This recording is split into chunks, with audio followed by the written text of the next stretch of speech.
Boa tarde, boa tarde, boa tarde, muito boa tarde. Seja muito bem-vindo e muito bem-vinda ao programa e podcast Doses Milionárias, de segunda a sexta-feira aqui na tua rádio e também com transmissão ao vivo no nosso canal no YouTube, Doses Milionárias, e pelo nosso canal no Insta. E a gente recebe toda segunda-feira aqui os gigantes da educação, com Edson Agatti, que é CEO tanto dos Gigantes da Educação quanto da Hike Global College. E hoje ele traz uma convidada muito especial. Daqui a pouquinho ele vai estar falando pra gente, que fica um pequeno suspense. Logo na sequência, a partir das 13 horas, nossa querida amiga Théo Corso vem falar sobre as 12 áreas da nossa vida. Ela é especialista em inteligência emocional e comportamento humano. E fechando o programa de hoje, o Enio de Souza Silva, terapeuta e analista comportamental, falando o ciclo da autossabotagem. Ai, ai, ai, ai, ai. Como é que foi o final de semana por aí? Tudo bem? Vamos que vamos, então, segunda-feira, essa semana tem feriado, semana ficou mais curtinha, tem que se apertar aí para dar conta de fazer tudo, hein, pessoal? Ó, cuidado com a sexta-feira não é feriado. Aí vão querer brigar comigo, né, Gabriel? Oh, meu Deus do céu!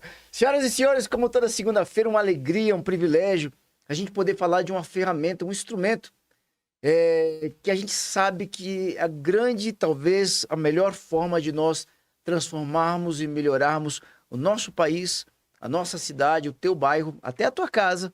E se a gente for ampliar todo mundo que é a educação, como nosso querido líder aqui diz, um de cada vez. Senhoras e senhores, os gigantes da educação, com o nosso querido Edson Agatti. Seja muito bem-vindo. Tudo bom, Edson? Tudo bem, Léo. Obrigado de novo. Mais uma vez, um prazer estar aqui com você nesse quadro do Gigantes da Educação. Como você falou, Gigantes, a gente está aqui toda segunda-feira ao meio-dia, sempre entrevistando alguém com alguma representação relevante na educação. Algum gigante, né, Edson? Algum gigante, transformando aí o Brasil num lugar melhor, um aluno de cada vez. Maravilha. Hoje estamos aqui com a Márcia Farias, que é diretora dona do College Admissions International, que faz um trabalho muito interessante de levar alunos para estudar nos Estados Unidos, né? Todo mundo já teve aí um sonho de estudar fora, de fazer alguma coisa diferente. É a Márcia Farias quem faz esse trabalho. Então, seja muito bem-vinda, Márcia. Obrigada, bom dia, boa tarde, né? Estamos aí no comecinho da tarde.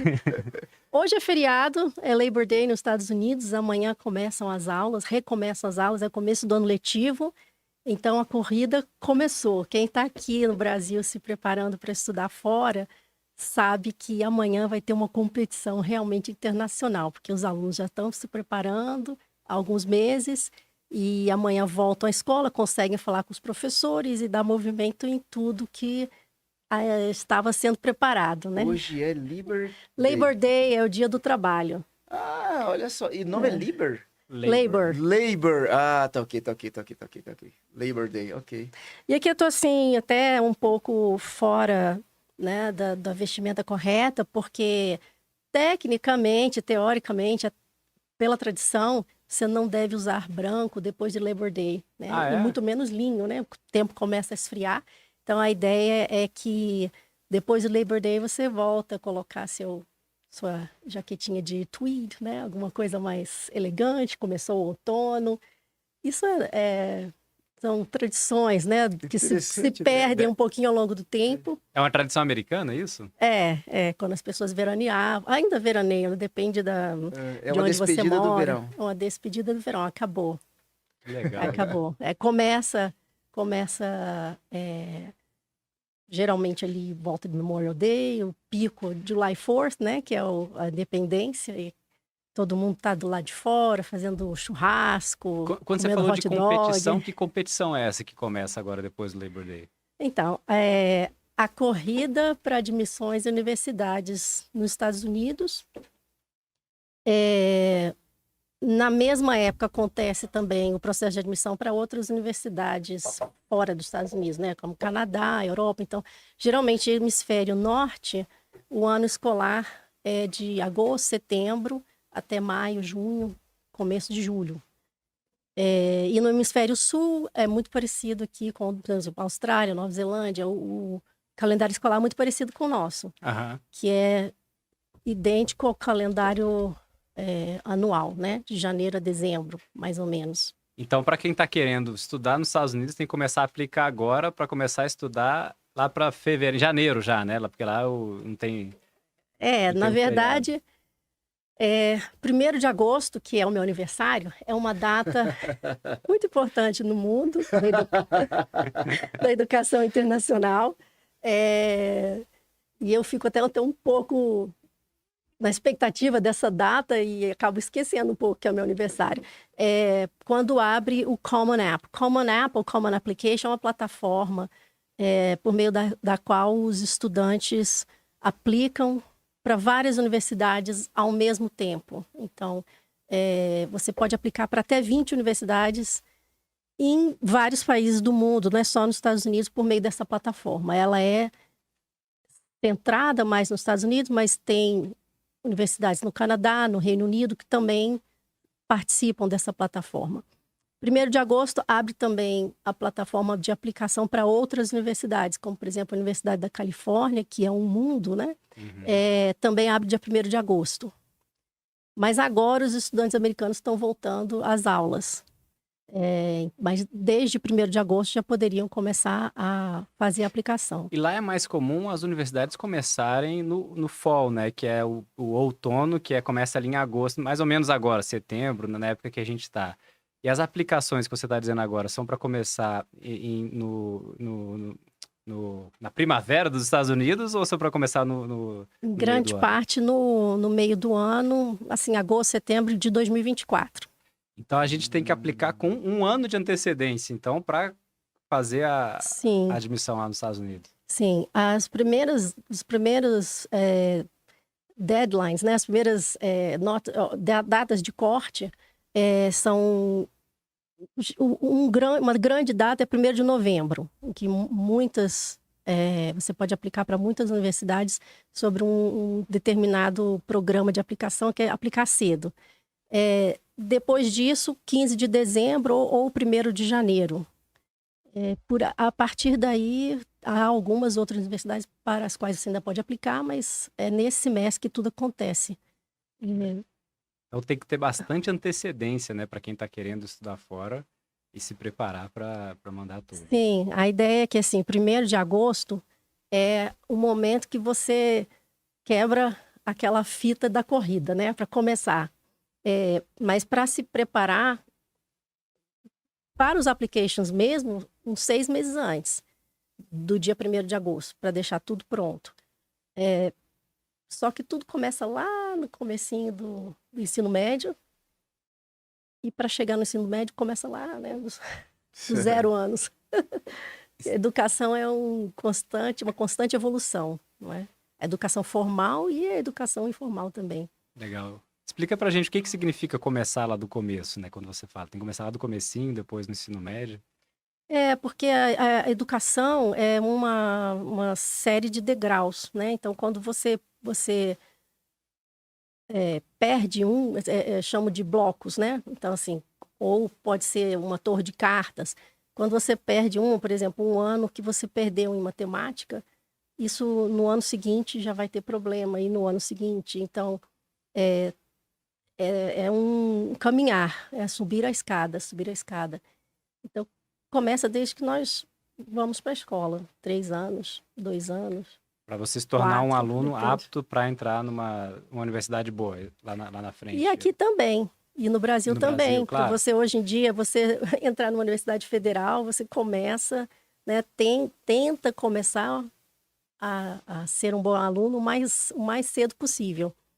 E a corrida maior começa no 2º grau.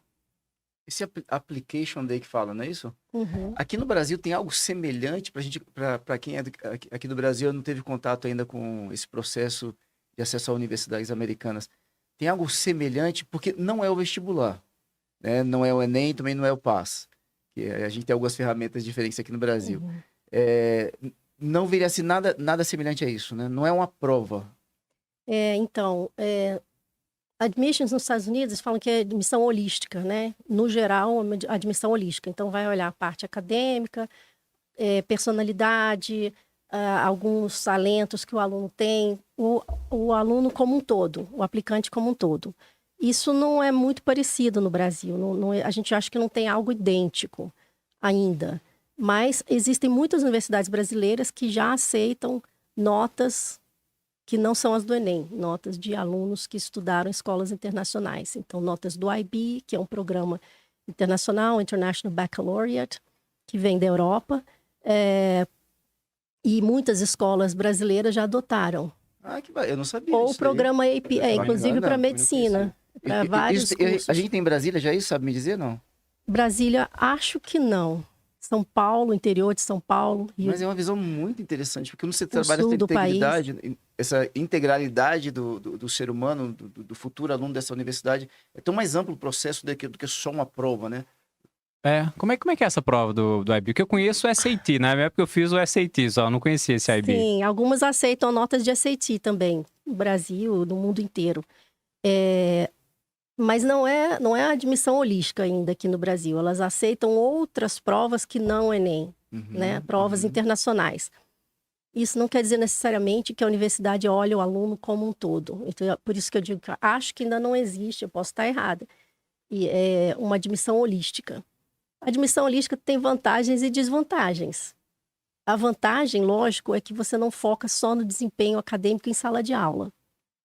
A desvantagem é que o processo é complicado e pouco transparente. Então, quem gosta subjetivo, de concurso né? público... Não tem objetividade. Você passou, você não passou. Você tirou tal nota. A gente tá falando isso não é só para quem é brasileiro que quer ir para lá, não. Inclusive para os próprios americanos. Sim, isso. para o mundo inteiro. Ok. Os Estados Unidos é o lugar em que o processo de admissão é mais complexo, é mais holístico, é menos transparente e onde a educação é mais cara do que em qualquer outro lugar do mundo. Então, tudo na vida da gente, né? Tudo que a gente encontra tem vantagens e desvantagens.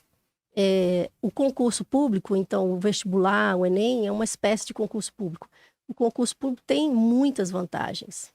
E também tem desvantagens, porque ele é algo transparente, democrático, mas às vezes o estudante naquele dia estava com febre, morreu alguém na família, quer dizer, tantas coisas podem acontecer e tudo depende do desempenho De uma prova só. de uma única prova, num dado momento da vida, né? Enquanto que aquele estudante se preparou aí 17, 18 anos para esse momento. Pode se fazer de novo, no caso do Enem só no ano seguinte. Então, tudo tem vantagens e desvantagens.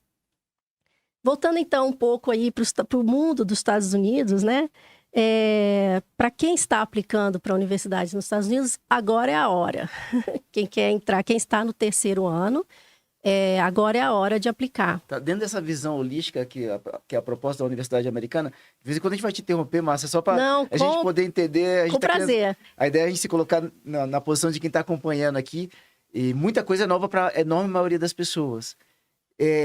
Vamos lá, o americano ele está se preparando há muito tempo já ali para essa proposta das universidades de lá, né? Eu tenho alguns parceiros, até um casal amigo que eles moram em Washington. E aí eu acompanho um pouco a rotina com os filhos. Aí ela, por exemplo, a filha dela estava, acho que era no balé. Aí ela queria desistir do balé. Ela falou, não, segura mais um pouquinho aí, porque é importante para tua universidade. Aí o filho tava fazendo karatê, agora ele vai fechar faixa preta. E muito dele tá hoje há anos no karatê, construindo essa disciplina, essa rotina, pensando já na universidade. É tão bacana, eu acho tão bacana isso, você vê uma construção paulatina, né? Depois a gente vai ver que isso na cultura americana e em outros lugares também existe. Ele vai jogar karatê pela universidade? Não, ele tá estudando karatê porque isso vale ponto para ele poder entrar na universidade boa. Entendi. Olha, ele é adolescente, né? E aí minha pergunta é um brasileiro, por exemplo, um brasileiro que hoje está no terceiro ano, que é o último ano do nível médio. Ele está atrasado? Ele perdeu tempo ou dá tempo ainda dele participar desse processo?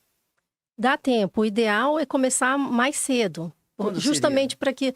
Eu gosto de trabalhar com os meus clientes a partir do 9º ano, mais ou menos. Para a gente começar a desenvolver, assim, uma personalidade. Chegou no ensino médio. Ele tá na portinha, tá batendo na porta do ensino médio. Pode ser primeiro ano do ensino médio, segundo. Terceiro é um pouquinho difícil. A gente tenta construir um branding, né? O aluno tem o seu brand. Todas as pessoas têm um branding. eu posso dizer, né? Vamos explicar para as pessoas o que é o brand, pode ser? Sim, claro. Então, você é aquele que tem os olhos claros, sorriso farto, sabe falar super bem. Isso é um branding. Brand eu é a posso marca, falar de né? muito mais coisas, né? De você à medida que eu vou te conhecendo. Então, a gente vai desenvolvendo o branding do aluno à medida que eu vou conhecendo. Gosto de trabalhar um a um com os meus clientes, porque cada um é um universo, assim, mágico, né? Super interessante. E quando a gente fala no branding, por exemplo, o que você gostava de fazer quando você estava no ensino médio? Eu gostava de jogar basquete. Eu ia falar que gostava de namorar, Exxon. Tudo a gente pode transformar num branding, então você era uma people person, um ótimo comunicador, você era aquela pessoa que agregava, chamava a forma como você coloca as coisas de uma maneira positiva. Não, eu fui orador de turma, fazia teatro, tô lembrando que é do nível médio. Fazia teatro, era orador da turma, fui líder, desde a 8ª série que eu fui líder de turma. Talvez algumas Excelente potencial para se tornar um podcaster radialista do futuro. Claro, um grande comunicador, grande sem comunicador. dúvida. E depois, se você mudasse de ideia, então, o legal de estudar nos Estados Unidos, é que eu já ouvi o Edson falar aqui em podcast anterior, né? Que você pode mudar o seu curso. Em alguns casos, isso não é uma regra de ouro, em alguns casos, em muitos casos, você pode mudar o curso até o final do 2º ano. Então, digamos que, de repente, você entrou com a vontade de ser um estudante de comunicação e fez uma matéria de biologia, não sei, que era algo latente lá no seu interior. E decidiu que queria estudar neurociência ou qualquer outra coisa. Você pode fazer isso, você pode double major, que é fazer 2 cursos ao mesmo tempo. Você pode triple major em algumas universidades, você pode major em uma coisa e minor em outra. Para o pessoal entender em casa, major é a graduação, né? O curso que você faz na sua graduação se chama major. E minor viria a ser o quê? Minor técnico? Não é. Você, dentro do seu diploma, pode constar lá que você tem um minor, você precisa de menos créditos e é uma concentração um pouco menor do que o do seu major. Assim, isso não existe no Brasil, a ideia do minor. Que assim, lá é sistema de créditos, e muitas vezes você faz créditos para terminar seu curso, a graduação. E aí o major, o curso, você escolhe, então, por exemplo, no meu caso, eu fiz marketing, e aí, de repente eu me interessei em economia, mas não vou fazer o curso inteiro de economia, vou pegar só umas disciplinas de economia. E aí eu consegui um minor em economia, como se fosse um certificadozinho de alguma coisa que você fez disciplina a mais. No fim das contas é isso. Exato. Aqui no Brasil, geralmente, quando você está fazendo um curso... né? É mais do que optativa. Você realmente recebe uma concentração naquilo. É um conjunto de optativas, naquilo. digamos. Um pouco menor do que são necessários, menos créditos são necessários para o major. Aqui no Brasil, por exemplo, se você entra para engenharia civil e depois decide que você quer estudar sociologia, é possível mudar em algumas universidades, mas em outras não. Você tem que fazer um novo concurso, né? Seja o vestibular, seja o Enem. Muito mais difícil, então, é o inverso. Você fazer sociologia e decidir ser um engenheiro, né? É verdade. Na Europa é a mesma coisa. Se você entra para economia e decide que detesta economia, você tem que recomeçar. E o dinheiro que você gastou naquele 1 ano decidindo o que você quer ser, infelizmente, é fundo perdido. É muito difícil transferir também na Europa. Então, os Estados Unidos têm esse sistema um pouco diferente, que você tem tempo para explorar e eu chamo, assim, falo de adultar, né? De você decidir quem você quer ser quando você for adulto. É ótimo, né? Que até hoje a gente não sabe o que a gente quer fazer da vida, imagina com 18 anos, né? Eu já ia falar isso, sendo que saber o que você quer da vida é algo sempre em constante movimento, não é? A gente muda muito, eu mesma estou agora nessa área, já fui de outra área, e o importante é que, tanto na universidade como na vida profissional, a gente adquira habilidades transferíveis. Né? O que eu aprendi aqui que posso transferir para outra indústria? E as habilidades são algo que nós temos e que nós carregamos conosco, seja qual for a indústria em que a gente for trabalhar. Bom, vamos voltar um pouco para College Admissions. Vamos botar o logo do College Admissions aqui? Além de tudo é o nome da empresa, mas eu estava falando de College Admissions em geral, né? Mas posso falar um pouquinho de como nasceu a College Admissions também. Geralmente a gente falaria até International College Admissions, né? E eu coloquei College Admissions International, primeiro porque é como um brasileiro naturalmente falaria. E segundo porque quando você procura International College Admissions, é um mundo de informação, né? Seria mais difícil encontrar College Admissions pela internet. Então, eu sou uma solopreneur, então eu trabalho essencialmente sozinha, mas com muitos colaboradores. Explica pra gente o que é solopreneur. É um empreendedor solo, né? Um solopreneur, não sei. E isso é muito comum na área de college consulting nos Estados Unidos. Um college consultant é um consultor que vai trabalhar... Na verdade, nós somos educational consultants, nós somos consultores de educação. Já tive clientes de 3 anos de idade, de 57 anos de idade. Que espetáculo! Então, na verdade, assim, nesses casos excepcionais, são os pais, né, que são meus clientes e querem orientação sobre onde os filhos devem estudar, já pensando lá na frente. Márcia, me conta aqui um pouquinho. Esse pai, ou essa mãe, ou até o casal, foi até você com uma criança de 3 anos. Meu filho vai fazer 3 anos quarta-feira agora, meu mais novinho. Eles foram até você já pensando em um estudo internacional? Exato. E aí, quando te procura com a criança com 3 anos, é o quê? Qual escola aqui no Brasil eu coloco o meu filho, que seria um processo mais adaptável para os Estados Unidos? É nesse sentido? Talvez sim, depende da família, né? Mas a gente leva em consideração também qual escola é mais adequada para minha família, para os nossos valores, para o nosso orçamento, para o que a gente espera da vida, o que a gente quer oferecer para o nosso filho no futuro. Mas você oferece esse trabalho de consultoria, então, não só internacionalmente? Não só internacionalmente. Pessoas que querem, não quero trabalhar com meu filho com educação aqui no Brasil mesmo, mas eu queria uma orientação profissional a respeito disso. Exatamente. É legal que é uma orientação neutra, né? Como você não é de determinada escola, você pode dar as orientações para... Porque cada escola vai vender o seu peixe, né? A minha escola é melhor que a disso, a escola é melhor que aquilo. E você vai estar fazendo o papel da pessoa neutra que vai orientar os pais. E né? não Tem muita gente ouvindo aqui falando assim, eu não sabia que isso existia. Que bacana. Não é tão comum no Brasil, né? A escola melhor nunca é a melhor escola para todo mundo, não é? E a universidade não é a melhor para todo mundo. Então, quando a pessoa fala assim, eu quero estudar em Harvard, quero contratar você porque eu quero estudar em Harvard. Será que você vai ser feliz em Harvard? Não sei, eu tenho que te conhecer primeiro. Será que é para você? Será que você seria admitido? Então, essa é a consultoria que a gente presta. Então, também para pós-graduação.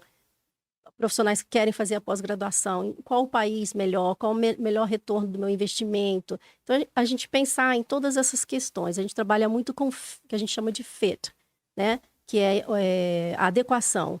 Então, o fit, ele tem um tripé, que é a adequação financeira, orçamentária, né, da família, a adequação acadêmica para aquele estudante em específico, compreendendo todo o universo daquele estudante. Então, ele tem alguma diferença de aprendizagem, ele teve algum desafio, qual é o universo daquele estudante, o universo acadêmico. E o fit, adequação social. Às vezes você acha que aquela escola, aquela universidade seria ótimo para você e você vai ser super infeliz ali. Qual é o corpo de estudantes? Como é a vibe desse corpo de estudantes? Eles são mais liberais, são mais conservadores? Gostam muito de festa, é festa o tempo todo, né? Ou é super nerd, é uma escola só de mulheres, tem homens também. Quer dizer, tudo isso é importante a gente ver. Talvez a gente pudesse voltar, então, falar um pouco sobre college admissions, porque o universo de escola, universidade, pós-graduação é gigante, né? Porque é muito curioso o teu tema. Se a gente pudesse até ficar bem à vontade com a gente aqui, porque tem várias perguntas que a gente vai querer fazer sem sair do tema aqui, porque tem muita coisa interessante. Porque eu fiquei pensando, esses pais que te procuram com a criança de 3 anos, é um planejamento tão bacana e a tua fala traz tanta clareza, o quanto que o teu trabalho é muito personalizado. E para mim, assim, que você gosta desse processo, né? De realmente sentar, conhecer, compreender. E eu diria até assim, e abrir a porta para o futuro de uma criança ou de uma adolescente. Mas antes da gente ir para esse assunto que você propôs, eu precisava fazer uma pergunta. Porque você falou de uma pessoa de mais de 50 anos. Você pode falar, porque a gente vai ficar curioso aqui. Você pode falar, por que uma pessoa com mais idade procuraria? É para fazer uma faculdade fora do Brasil? Geralmente, sim. Porque se você ainda não tem... Bom, geralmente para pós-graduação é muito difícil, quase impossível você estudar fora para fazer a graduação como um estudante que aprende tarde, né? Por assim dizer. Um adult learner, né? Uma pessoa que vai aprender na idade adulta. Existem 1000 opções nos Estados Unidos, por exemplo. Mas elas custam caro para nós que recebemos em reais. Então, para você estudar nos Estados Unidos, na graduação, a barreira principal é financeira. Então, a gente está pressupondo que a pessoa já não tem a graduação no Brasil, mas existem pessoas com grande sucesso financeiro que não fizeram a graduação. Então, para esse público, sim, seria possível. Talvez já não queiram mais, não é? Talvez verdade. não seja mais Pode o ser. caminho para aquela pessoa. Então, assim, eu já tenho um empresário que vem conversar, seria o caso, eu estou pensando em fazer uma pós-graduação, vamos pensar, qual é o retorno do investimento? É melhor ir para fora? É melhor não ir? Então, lógico que se o trabalho permite o afastamento sem muitos ônus, né? Se você está numa fase de vida que muitas pessoas dependem de você, ou você é sozinho, então, cada pessoa é um mundo. Se você tem estabilidade financeira e quer fazer graduação, pós-graduação fora, ótimo, mas talvez esse não seja o melhor caminho. Tudo depende do universo de cada um, né? Então, aí vai entrar, de novo, essa adequação financeira, orçamentária, social. Você carrega com você 4 filhos, como vai ser isso, né? Funciona para alguns poucos, para a maioria não funcionaria. Então, sim, a gente aprende a vida toda, né? Então, e a gente aprende quando a gente sabe fazer perguntas. Então, isso tanto na escola como na universidade. A boa escola, a boa universidade é aquela que ensina a fazer perguntas, e não aquela que responde, né? Que ensina você a responder. Então, não tem pergunta difícil, pergunta errada. Todas as perguntas são boas. E é ótimo quando, assim, tem muitas pessoas participando, porque às vezes você quer perguntar algo e acha que a sua pergunta é irrelevante, ou você já começa assim, desculpa se a minha pergunta é boba, né? Não existe pergunta boba, não é? Até porque você não sabe o que você não sabe. Então, assim, às vezes você está escutando algo e, puxa, eu nem sabia, como você falou, nem sabia que isso existe. Aí vem não sei quantas perguntas sobre aquilo. Então, você só sabe se você fizer perguntas, souber fazer as perguntas certas também. No sentido assim, não é que tem pergunta incorreta, mas para você ter a informação que você quer, você tem que saber o que você vai perguntar, não é? Se você não fizer as perguntas para obter aquela informação, a sua decisão pode ser mal informada. E uma decisão mal informada custa dinheiro. Sim. Custa outras coisas também, né? Custa tempo, custa proposta de vida, sonhos. Que você vai fazer mais uma pergunta aqui então, né? Tá falando de perguntas. Hoje, quando a gente fala sobre estudar fora do Brasil, a enorme maioria das pessoas querem ir para os Estados Unidos, porque você trouxe uma informação interessante, né? Estudar fora já é interessante por vários motivos. Essa questão de você estar em contato com outra cultura é muito bom. Se você for para um país ou de língua hispânica ou de língua inglesa, você ainda tem essa questão de você voltar, de repente, com o idioma mais fluido. Mas as pessoas ainda... Essa busca por estudar nos Estados Unidos é maior, absurdamente maior, ou tem muita gente querendo ir para a Europa, ou talvez até alguns países aqui da América do Sul?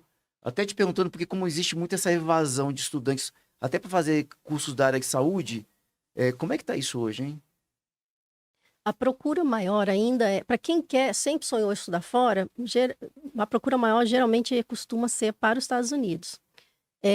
Mas nas escolas que preparam os alunos para estudar fora, as escolas bilíngues e, sobretudo, as internacionais do Brasil, isso tem mudado bastante. Quando antes era assim, 10% queriam estudar na Europa, hoje já são 40%. Caramba! Está aumentando muito o número de estudantes que quer estudar na Europa. Interessante, né? Tem assim, a Europa... Será que é por causa do preço? Certamente. Nós temos muitos cidadãos europeus, né, que têm dupla nacionalidade também. Isso diminui muito o custo da educação na Europa. Para aqueles países que fazem parte da comunidade europeia ainda, né? E também porque para quem estuda uma escola internacional, que tem o programa IB, International Baccalaureate, ou que oferecem APs, e você tem que ser estratégico sobre quais APs fazer e que nota tirar, você entra direto na universidade, na Europa. Falando das escolas internacionais que oferecem disciplinas que tem brasileiro. Então, as escolas internacionais brasileiras que oferecem disciplinas que são aproveitáveis no ensino superior. Isso, tá. Isso. Porque o ensino na Europa, via de regra, é de 3 anos, o ensino superior. Então, além de ser muito mais barata a anuidade, você ainda paga 3/4 do valor do diploma americano, né? Nesse ponto. Porque, geralmente, a universidade nos Estados Unidos são 4 anos, pelo menos. Né? Se você for um bom aluno, se você for estratégico, você se forma em 4 anos. Senão pode demorar 5 anos. Mas a maioria dos alunos, pensando no gasto, né? Tenta se organizar para se formar em 4 anos. A Europa tem um negócio muito legal que é a diversidade cultural. Você sai de um lugar igual a gente daqui para Goiânia, você já mudou completamente o país, a língua. Se você tá morando na Espanha, em Portugal, por exemplo, você caiu dentro da Espanha. Caiu dentro da Espanha, já foi para França, já foi para, sei lá, não sei aonde ali. Tá tudo interconectado, né? É muito... E para competir com o ensino superior nos Estados Unidos, as universidades europeias passaram a cada vez mais oferecer cursos em inglês, inteiramente em inglês, que virou a língua internacional, lógico, né? Sim. Então, hoje você pode estudar em inglês em qualquer lugar do mundo, na Inclusive Ásia, na China, Europa. né? Exatamente. Coreia, tudo quanto é lugar. Exatamente. E isso democratizou o ensino na Europa para aqueles não falantes da língua local. Então, antes você não poderia estudar na Holanda porque você não falava holandês. Hoje, se você falar inglês, você faz o curso todo em inglês. A mesma coisa na Espanha, a mesma coisa até em Portugal, você consegue fazer o curso todo em inglês. Isso mexeu muito com o mundo da educação superior. É a mesma coisa chegando no Brasil também, né, Léo? Eu ia falar, poxa, isso no Brasil ia ser uma boa, Neto. Seria uma excelente ideia, né? Que tal? Até para atrair também essa internacionalização do corpo de alunos, né? Sim. Acho que é bem interessante você poder estudar no seu país com alunos do mundo inteiro. E também, além disso, tem o programa Erasmus na Europa, que ele é um programa das universidades da Comunidade Europeia. Você pode fazer 1 ano em qualquer outra universidade do programa Erasmus, que são quase todas, né? Muitas. Sim, é muito forte esse programa Erasmus na Europa. Então, você pode estar estudar em Portugal, fazer 1 ano na Alemanha, ou fazer 1 ano na Itália, enfim. O céu é o limite, né? Tem muitas opções. O que não vale a pena é estudar fora. Todo curso é bom? Vamos, presta atenção, hein, pessoal? Isso que é importante, hein? Posso aproveitar o gancho? A gente está com a GATTech ali agora. E aí eu já vou puxar o gancho da tecnologia, né? Que muitos falam de tecnologia. Vamos só falar da GATTech rapidinho. A GATTech é o nosso patrocinador. Eles têm soluções de tudo quanto é tecnologia possível para educação, soluções de site, LMS. Se você quiser implantar o Moodle integrado com o site, é com a GATTech, pode procurar a GATTech. Aí eu vou aproveitar o gancho e fazer uma pergunta sobre tecnologia, porque a gente fez uma pesquisa de demanda de cursos para a RAI, que foi surpreendente ver que tecnologia estava nos cursos mais demandados para graduação. E eu queria entender qual que é a gente vai falar agora sobre os quais cursos escolher, né? Mas qual que é a demanda que existe para curso de tecnologia lá fora para quem tem o perfil? São muito procurados. Eu tenho uma listinha aqui que eu apresentei fiz numa apresentação numa escola recentemente em São Paulo e eu trouxe essa lista que diz respeito ao mito. Se eu não ouvi falar dessa universidade é porque ela não é boa. Então, eu só ouvi falar de Harvard e MIT. Então, para mim, só vale a pena se eu for para essas. Harvard, MIT, Stanford, no máximo, todo mundo já ouviu falar, né? Aí, essa lista, ela fala de quanto o formando está ganhando depois de uns 10 anos de formado, né? Primeiro lugar, Caltech. Onde a média dos alunos ganha mais.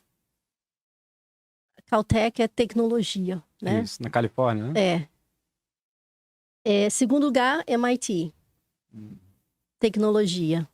Terceiro lugar, Harvard Mudd. sobretudo as engenharias, tecnologia.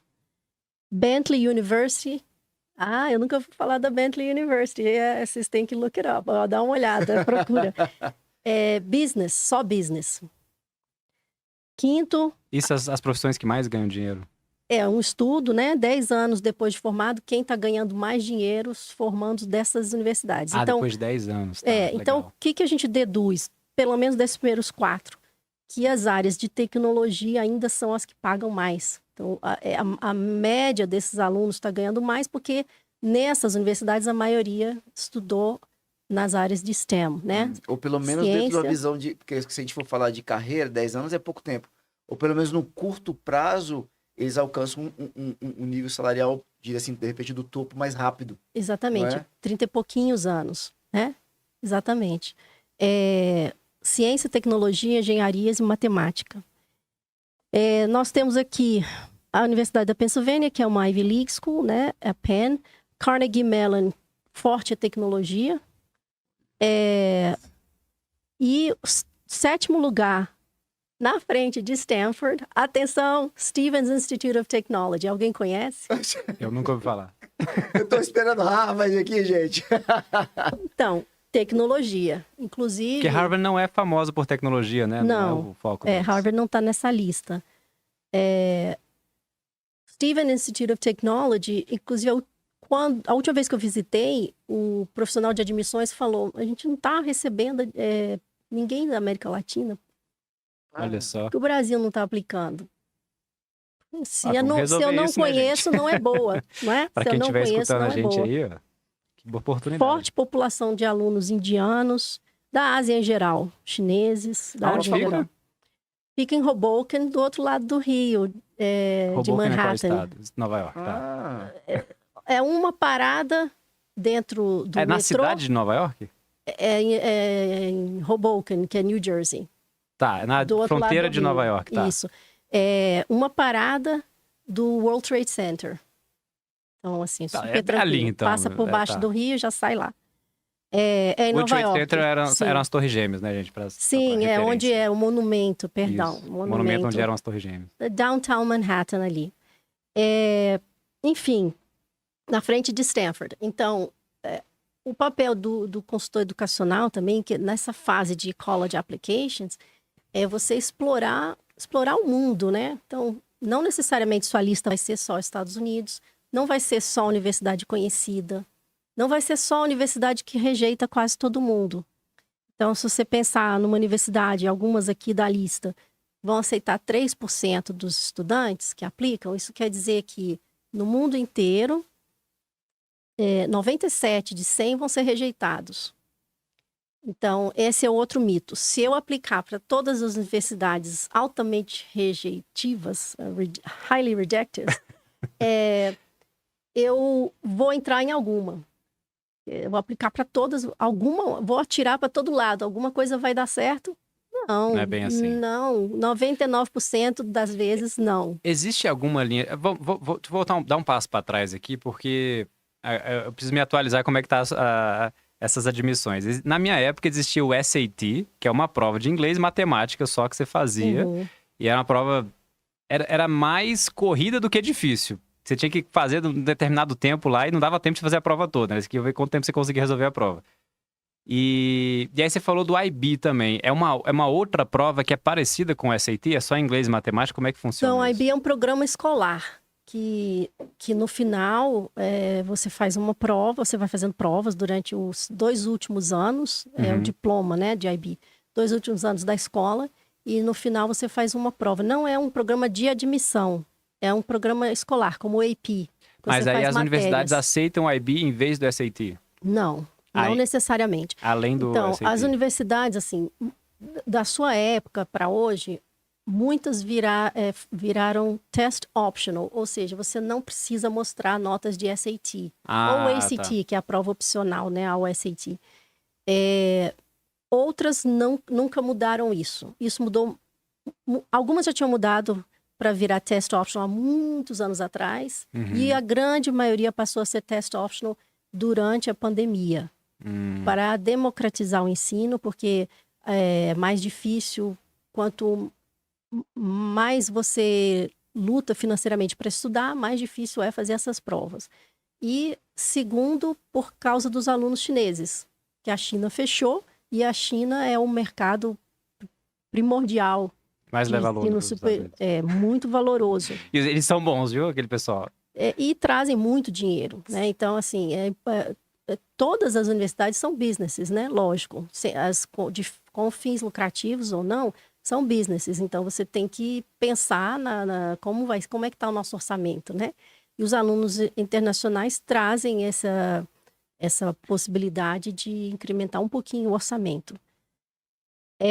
Algumas, mesmo na pandemia, sobretudo, assim, um exemplo clássico, Georgetown nunca mudou, não deixou de ser test optional, e outras voltaram a exigir a prova, deixaram de exigir durante a pandemia, voltaram a exigir a prova, certo. como o MIT, por exemplo. Eles devem ter deixado de exigir porque era difícil você juntar um monte de gente num lugar só para fazer uma prova. Não, porque fecharam, né? Você tem que fazer a prova num test center. Ele nunca foi, o SAT nunca foi feito a partir de casa. É verdade. Hoje em dia ele é digital, mas você tem que ir num lugar e você faz no computador. Não, eu tô lembrando agora, quando eu fiz o meu SAT, eu fui na escola americana, aí eles fizeram uma sala, o normal era no papel, que a gente fez. Só que aí quando eu fui fazer o GRE, que é o GRE Sim, para pós-graduação. Aí foi num test center no computador, né? Sim, o GRE você consegue fazer de casa, o SAT não. O SAT passou a ser digital no mundo inteiro, e ele vai ser digital nos Estados Unidos agora. Quer dizer, primeiro eles usaram o mundo como tubo de ensaio e agora eles vão mudar nos Estados Unidos. Isso quer dizer que você vai até ao local de prova e faz a prova digitalmente. Você não faz mais preenchendo a lápis ou caneta, aquelas bolinhas, né? Sim. Que era como era antigamente. Mas a forma da prova mudou muito também. Então, esse já é outro universo de conversa, né? Que ele agora é uma prova adaptativa, o diferente. importante para o pessoal se preparar. O que eles precisam para se preparar para uma prova dessa? Para o SAT? Primeiro, estudar, ser um bom aluno na escola, porque isso já ajuda, né? Assim, você ter o conteúdo de matemática. Não é difícil a parte de matemática. Para quem é brasileiro, né? O brasileiro tem mais matemática do não que entra americano. Cálculo, não entra álgebra linear, nada assim, nível de universidade. É álgebra, trigonometria, geometria, uma coisa bem segundo grau mesmo, bem tranquila. Mas você precisa aprender a fazer a prova. Aí existem cursinhos, você pode fazer online. Tem cursinhos gratuitos, o mais conhecido é o da Khan Academy, que é o parceiro oficial do SAT, do College Board, que é a empresa que é dona do SAT. Então, você pode estudar pelo Khan Academy de graça. Funciona para alguns, não funciona para outros. Você tem que ser um aluno que gosta de estudar sozinho. Autodidata. E virtualmente. Senão, você pode contratar um professor que consiga dar aula ou fazer um cursinho com alguém especializado nisso, né? As opções são infinitas, depende de quanto tempo você tem, quanto você pode gastar, e se você quer fazer de graça, ou se você quer pagar por isso, enfim. Então, o SAT e o ACT continuam a ser importantes porque eles são uma métrica, né?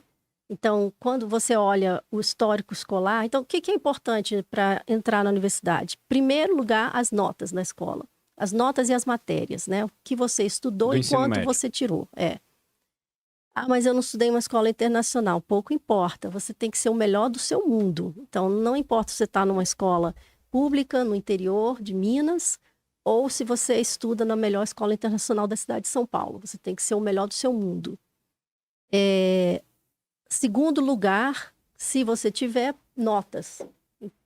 Então, entre alunos que têm 10 no boletim, em todos os anos do ensino médio, vão ser muitos, né? 9, 10, só 9, 10.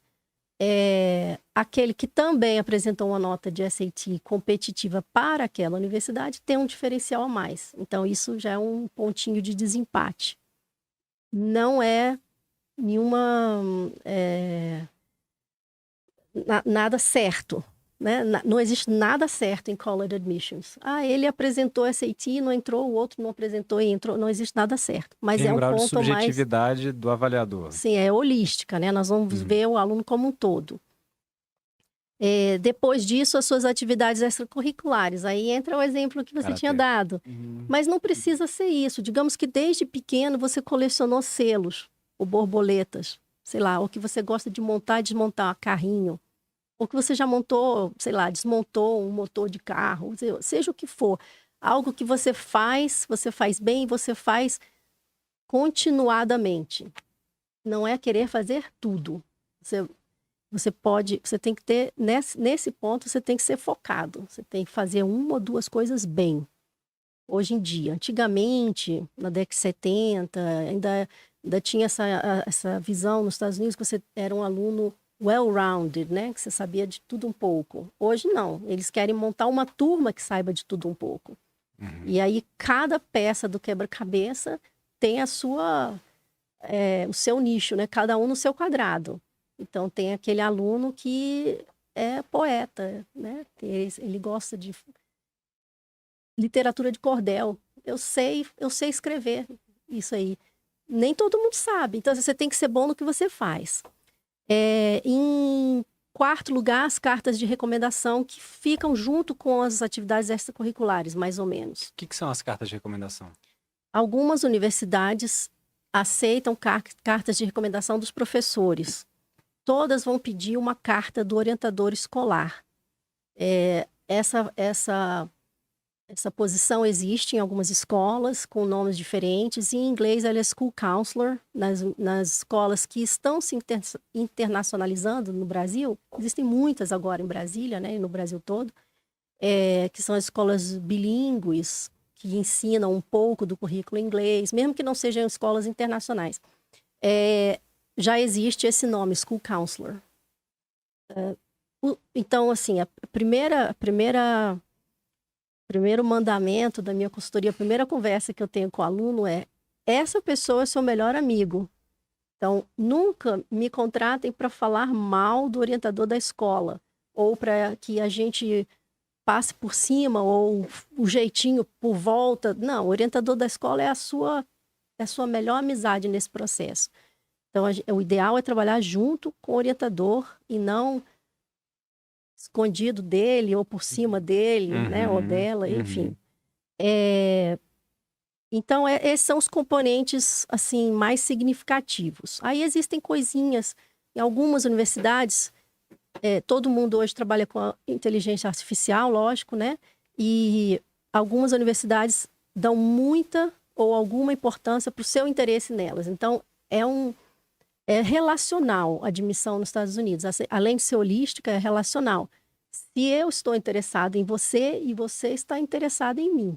Então, eles contam quantas vezes você abriu, se você clicou nos links, abriu os e-mails que eles mandaram, se você clicou nos links, quanto tempo você gastou no site, se você mandou e-mail, se você participou do tour virtual, se você participou da sessão de informação virtual.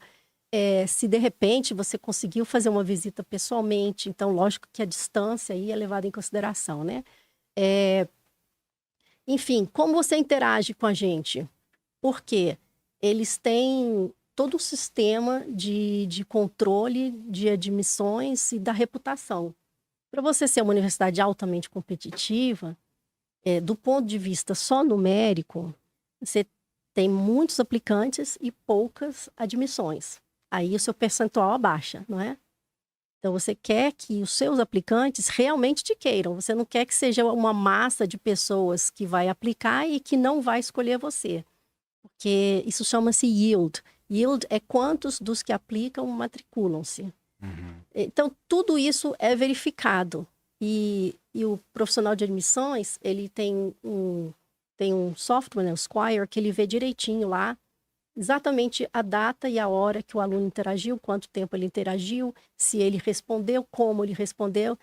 Isso não quer dizer que é para você ficar enchendo a paciência e mandando 1000 e-mails. Não é isso, é saber interagir também. É um namoro, né? Interessante, É um namoro. Processos de admissão. Você pode aplicar cedo com early decision. Early decision é um contrato. Quanto tempo a gente ainda tem? Temos 10 minutos ainda, Léo? 10 minutinhos. Então, talvez eu deva parar um pouquinho para vocês fazerem perguntas. Continua. Early decision é um contrato. Você diz que você vai se matricular ali se você for admitido. Então, quem não quer, né? Se eu falar para você assim, olha, vamos assinar um contrato. Se eu te pedir em casamento, você é obrigado a casar comigo. Isso não é uma coisa, não é uma segurança? O que eu Né? estou observando assim, que é muito complexo, né? O processo de admissão comparado com o que a gente está acostumado aqui no Brasil, que é lá, faz vestibular, pontuou, não pontuou, passou, não passou.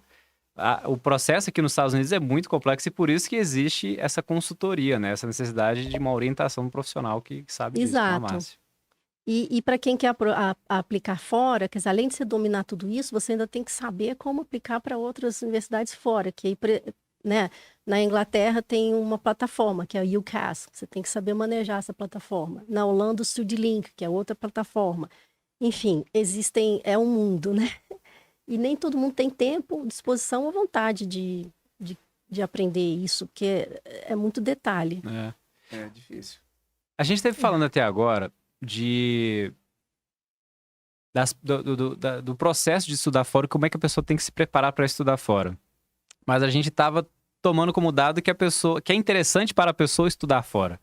Eu queria entender com você, assim, por que você acha que é interessante a pessoa estudar fora, em vez de ficar no seu próprio país, como o Brasil, estudando? Só aproveitando, acho que a gente interrompeu uma fala sua, né? É porque Uhum. o Edson puxou algo, acho que você ia falar assim, em quais casos eu não deveria estudar fora? Se a gente puder até juntar as duas aqui agora. Eu lembrei disso também, de mencionar isso. Ótimo, ótima pergunta. Então, estudar fora tem uma série de vantagens, que você sai da sua zona de conforto, você aprende de uma forma diferente, você está fora do seu ambiente, geralmente com 18 anos sozinho, né? 17, 18 anos sozinho. Você abre o seu leque de conhecimento, você começa a estudar coisas que você jamais nem sabia que existia, né? Assim, um curso, de repente uma área de especialização que você nem sabia que existia lá fora. Então, assim, eu acho que a pessoa abre a mente de uma forma muito bonita, assim, e que você carrega com você pro resto da vida. Porque podem tirar tudo da gente, menos a nossa educação, né? O que a gente já aprendeu, o que está conosco. E estudar fora também tem a vantagem de você abrir a cabeça do ponto de vista de ser um aluno global. Você fica preparado para lidar com várias culturas e modos de pensar diferentes. Você começa a ver tudo de forma mais multidimensional e evita ter opiniões muito fortes sobre um lado só da questão. Você aprende a ver a questão de várias formas, né? Tem aqueles... Lembra daquele negócio? Esse é uma velha ou é uma criança? Não é? Tem aqueles desenhos. Você aprende a enxergar tudo de forma muito mais clara. E você abre também o seu mercado de trabalho, assim, sua empregabilidade, tanto no Brasil como fora. Estudar fora é para todo mundo? Não necessariamente. Primeiro, você tem que querer estudar fora. Se os seus pais querem muito que você estude fora, mas você não quer ir, não é o melhor para você, né? Porque a vida é sua. Você que vai passar 4 anos sozinho, longe de casa, estudando, lavando sua roupa, e etc. Olha que você tá lembrando aqui, ó. Tô. Que muitas vezes os pais... Até da roupa que não lavava. Aí que é o maior problema. Ficava embaixo da cama. Isso é ótimo. Mas porque nós como pais, né, assim, os pais, em geral, projetam um pouco, por mais que a gente fale assim, não, eu quero que meu filho faça o que ele quiser da vida, mas nós temos sonhos para os filhos, né? Então a gente projeta um pouco daquilo que a gente fez e foi bom, e também daquilo que a gente deixou de fazer e gostaria de ter feito, enfim. Isso é natural do ser humano, é natural da relação parental. Isso é algo saudável até, que a gente queira o melhor para os nossos filhos, lógico. Mas às vezes o melhor que a gente envisiona não é aquilo que eles entendem que é o melhor. Então, estudar fora, primeiro, você tem que querer estudar fora. Segundo, você tem que ver essa questão do fit, a adequação da família econômica, financeira da família, a sua adequação social e acadêmica. Existem, todo mundo fala, mas o meu vizinho recebeu bolsa integral para o MIT ou para Harvard. Existem. São poucos casos em milhões. Então, isso não quer dizer que você vai estudar de graça. Então, a gente também tem que ver qual é o perfil desse candidato, né? Se ele é desejável para essa universidade. Então, quanto mais desejável você for para a universidade, mais você terá chances de admissão. Uma bolsa pode ser solicitada. Você sempre pode pedir. Não quer dizer que você vai receber. Eu já ouvi profissional de admissão falar: não estamos aqui para bancar o estilo de vida de ninguém. Então, se você tira férias com a família, você tem pai e mãe, vocês viajam de férias, pode ser para o interior da Bahia, não importa. Não estou falando que assim, férias no exterior. Não, férias no Brasil. Você tem casa própria? Está pagando hipoteca? Ah, já pagou a casa. Quantos filhos? 2. Quantos estão pagando a universidade? Então, a avaliação não quer dizer, a avaliação financeira da universidade não quer dizer que é o que você espera, é o que eles avaliam, né? E a bolsa, ela pode vir de uma série de formas, né? Existem bolsas mesmo. Existem para atletas também, né? Para atletas também, depende do esporte, né? Porque você deve saber, o esporte pode ser por roster, né? Assim, ou pela equipe ou por cabeça. Quando é por cabeça, você tem uma chance de uma bolsa um pouco maior. Quando é por equipe, o técnico tem a chance de distribuir a bolsa dentre os atletas. Então, depende do esporte. Um dado interessante é que nas admissões, a quantidade de bolsas disponíveis para mulheres nos esportes que não são futebol americano, porque não tem futebol americano para mulheres, é muito maior. Então, se o jogador de tênis, jogador de futebol, são mulheres hoje no Brasil, têm a oportunidade de estudar nos Estados Unidos com bolsa mais do que até os homens. Isso é interessante. Depende do esporte, depende do sexo, né? Assim, se é um esporte de mulher ou de homem. E tem esportes, como esportes equestres, por exemplo, que são só de mulheres. Não tem esportista equestrian dentro da NCAA. Interessante. Então, o esporte já é um outro mundo, é um outro processo de admissão. Quer dizer que se eu sou o melhor da minha escola em futebol, eu vou conseguir uma bolsa? Provavelmente não. Não nas universidades ultra competitivas, mas tem muitas universidades que vão aceitar o aluno para jogar futebol com bolsa. Mas a gente tem que dimensionar isso, né? Porque fala assim, porque eu vou estudar em Yale, em Harvard, como esportista, porque eu sou ótimo no meu esporte. Mas bem mais difícil. Você tem que ser um atleta internacional, assim, com competições internacionais expressivas e seguir e saber ser visto, né? Todo mundo tem que ser atleta internacional? Não, depende da universidade. Nada é preto no branco. E cada aluno é um mundo. Então, o que não estudar fora? Medicina, primeiro. Top of the list. Péssima ideia. E aí me perdoem os estudantes que estão querendo fazer medicina fora ou que já estão fazendo medicina fora. Por quê? É péssima ideia tanto nos Estados Unidos quanto na Europa, mas principalmente nos Estados Unidos e Canadá. Você faz 4 anos de college primeiro. Depois você vai ficar aí 1 ano, 2, fazendo pesquisa, tentando poder se candidatar para a faculdade de medicina, que é uma pós-graduação. As vagas são extremamente limitadas, porque medicina depende do hospital-escola e muitas universidades não aceitam alunos internacionais. Aí você diz, mas eu vi uma lista que 50 universidades nos Estados Unidos aceitam alunos internacionais. Vamos ver a última vez que essa universidade aceitou um. Aí a gente olha, 5 anos atrás. Então, é importante ter essa dimensão. Se você tem dinheiro para gastar mais de 100 mil por ano para a faculdade de medicina, depois dos 400 mil, 300 mil que você gastou na graduação, pode ser interessante se você depois conseguir trabalhar lá, porque ainda tem isso. O CRM de lá pode não permitir que um estrangeiro se candidate, se habilite. Então, o caminho é fazer faculdade de medicina no Brasil, por muito pouco, por mais que seja cara a universidade particular, que a medicina é o curso mais caro que existe, não dá para comparar em dólar com o valor lá fora. Dá para fazer uma pós-graduação depois lá? Então, faz a medicina aqui e faz a residência lá. Pronto. Ou se não quiser fazer a residência lá, faz medicina, faz a residência aqui, faz um fellowship lá. algo que vai enriquecer a sua prática, enriquecer a sua reputação. Se o objetivo for ficar lá fora, fazer a residência fora. Então, existem provas que você pode fazer como médico internacional para fazer a medicina fora, para fazer a residência fora. O direito fica numa zona cinzenta.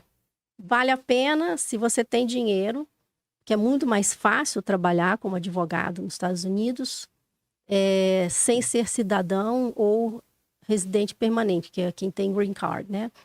Mais fácil que na medicina. E só para falar, medicina, odontologia, veterinária, são todos cursos de doutorado, são cursos de pós-graduação, que você faz depois da graduação. Péssima ideia fazer nos Estados Unidos. Mesmo fisioterapia, essas áreas de saúde não são boas para fazer fora. Com o perigo de depois você não conseguir trabalhar e também ainda ter que validar o seu diploma. Então, são os cursos assim. Direito fica numa zona cinzenta. Direito é um curso de pós-graduação. Você faz 3 anos do curso de Direito, depois de ter feito o college, e aí você tem que fazer uma prova que ainda é exigida hoje, mas pode ser que daqui a 2 anos já não seja mais, que é o LSAT, que é o Law SAT. Depois de formado, você faz o LSAT e aplica para as universidades de Direito. Aí são 3 anos. Financeiramente, péssima ideia. Você quer trabalhar como advogado nos Estados Unidos, faz o curso de Direito no Brasil e depois você faz o LLM, que é um curso de 1 ano só, é um mestrado em Direito. O LLM costuma, mais de 90% dos alunos são internacionais, são alunos que não fizeram Direito nos Estados Unidos, porque o curso de Direito nos Estados Unidos é um doutorado, então nenhum doutor em Direito vai querer fazer um LLM, lógico. Será que é por isso que a gente tem mania de chamar advogado de doutor? Doutor. Acho que a gente pega mais a tradição de Portugal, né? Pode ser. Que é um direito, o direito do Brasil é o direito codificado, é completamente diferente do common law. Mas, enfim, fazer direito no Brasil, depois fazer o LLM. Com o LLM, você pode fazer, em alguns estados, você pode fazer a prova da Bar Association do estado, né? Que é o equivalente ao AB, e aí você segue e trabalha lá, tendo pago 1 ano de faculdade em dólar. Então, é um negócio melhor. Na minha avaliação, mas cada aluno tem um sonho, né? Então, a gente... Com o LLM, ele já consegue trabalhar como advogado nos Estados Unidos? Em alguns estados, sim. Não só com o LLM, você depois tem que prestar a prova. Então, o melhor caminho para o direito é primeiro bar. fazer direito no Brasil, se formar como advogado aqui, para pegar o AB, sei lá, e depois ir para os Estados Unidos e fazer o LLM lá. Esse é o caminho mais econômico. Não quer dizer que é o melhor para todo mundo. Depende, claro. Por exemplo, às vezes você está nos Estados Unidos com seus pais, vai fazer a faculdade, depois você já está acostumado a morar lá, não quer voltar, entendeu? Fez college lá. Ou qualquer outra circunstância. Ou cada não um tá é bem um mundo. certo que é direito que você quer, né? Aí depois você vai descobrindo enquanto você faz o college. Pode ser. Assim, para quem quer fazer direito, já quer fazer direito, trabalhar no Brasil, começar a trabalhar no Brasil, fazer aqui. Tem que ver os objetivos e os sonhos, né, do estudante. Eu tinha aqui alguns mitos e algumas coisas a falar. Acho que o mundo de college admissions é muito grande. A gente nem entrou na questão de escolas, né? Alunos mais novos, pós-graduação. Vamos ficar para um segundo podcast. Segundo, tem muita coisa para conversar aí. Muito bacana. Muito bom esse papo. Muito bom. Márcia, deixa as suas informações de contato para a gente, se a gente quiser saber mais, pessoal que está ouvindo a gente, sobre college admissions. Sim, então o site da College Admissions é www, né? É collegeadmissionsinternational.org. collegeadmissionsinternational.org. E o meu WhatsApp, 619-8185-5771. Mas eu respondo melhor por e-mail. É mais fácil. O e-mail está no site também. Está no site também. Uhum. Legal. Muito bom. Palavras finais, Erickson? Bom, eu aprendi muito hoje. Eu conhecia um pouco só dos Estados Unidos, porque eu estudei lá na época. Agora eu estou fazendo um negócio também em parceria. Só que é um mundo tão grande que só uma profissional como a Márcia pode trazer para a gente o que tem de... Então, eu tenho muito a agradecer a enriquecedora conversa que a gente teve hoje. Espero ter ela no futuro novamente com a gente. Muito obrigada. Eu agradeço muito estar aqui com vocês. Foi uma alegria. Obrigado, Márcia. Muito bom. A gente agora ficou curioso com o que não veio, porque você falou de mitos aí. Falei, puxa vida, mas o relógio tá jogando contra aqui, Márcia. A gente fica curioso aqui, ó. Olha, pessoal, se vocês pegaram aí, ó, quem quiser conhecer o trabalho da Márcia, é espetacular. E eu acho que reflete muito o cuidado nosso com as nossas crianças no processo educacional. Lembrando que você pode contratar a Márcia não só para, de repente, enviar os teus filhos para fora do país, também para que o processo educacional aqui no país, e quem sabe para ter orientação. Né? Será que é melhor ir para fora? Será que é melhor ficar por aqui?